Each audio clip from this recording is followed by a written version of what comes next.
din patrulje sidder her. Ja. Okay, hvor er det godt. Sådan. Og ved I hvad? Nu synes jeg bare lige hurtigt, I kan lige snakke med jeres patruljer, for I skal selvfølgelig have et godt patruljenavn og et godt kampråb.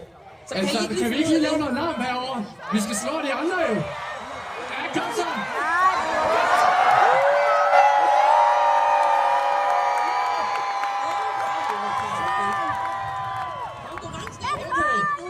Det er I god til.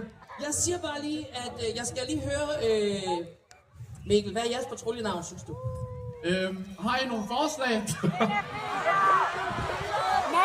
Vi hedder Vinderne. Vinderne! Patruljevinderne!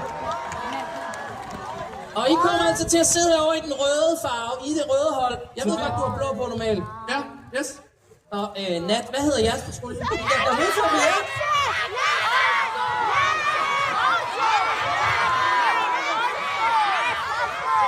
I må råbe noget højere.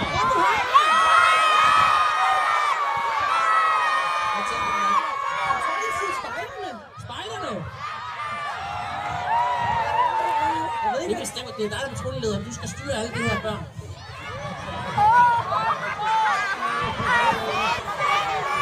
Okay, det bestemmer. Jamen, jeg ved det ikke. Kammerhejerne, synes jeg. Kammerhejerne.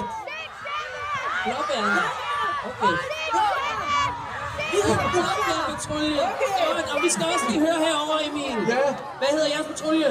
Hvad vil jeg, hvis... Altså, nu hørte jeg før...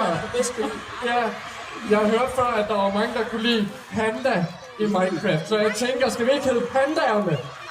Skal vi ikke pandaerne? Sådan der. Okay, godt. Det er simpelthen så godt. Ved I hvad? Så skal vi i gang med den første udfordring. Så nu, kære YouTuber, man må ikke sige Minecraftere, har jeg fået ved. Det er boomeragtigt, men det gør jeg. Minecraftere, I skal sætte det på hver jeres plads. Heroppe ved stolene. Yes. Okay. Det er altså rigtig fedt det her, fordi de sejeste mennesker i verden, det er dem, der står om bag ved scenen, og der står bag teknik. Og det er jo sådan, at vi både kan se alt det, der sker på scenen og på skærmene, men vi kan også se, hvad der sker inde i spillet. Det er genialt. Sæt jer ned på stolen. Det må I gerne. I må gerne sætte jer ned. Tak. Fordi nu er I jo landet her på Spejdernes lejr, og I skal sammen med jeres patrulje have bygget jeres lejr. Og det ved jeg godt, I har prøvet inde i Spidercraft allerede. Men nu skal I gøre det på tid. Fordi at I har faktisk kun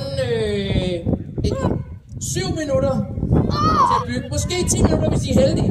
Ja, tak, 10 minutter. Hvorfor hører du ikke efter? Mit røde hånd faldt af.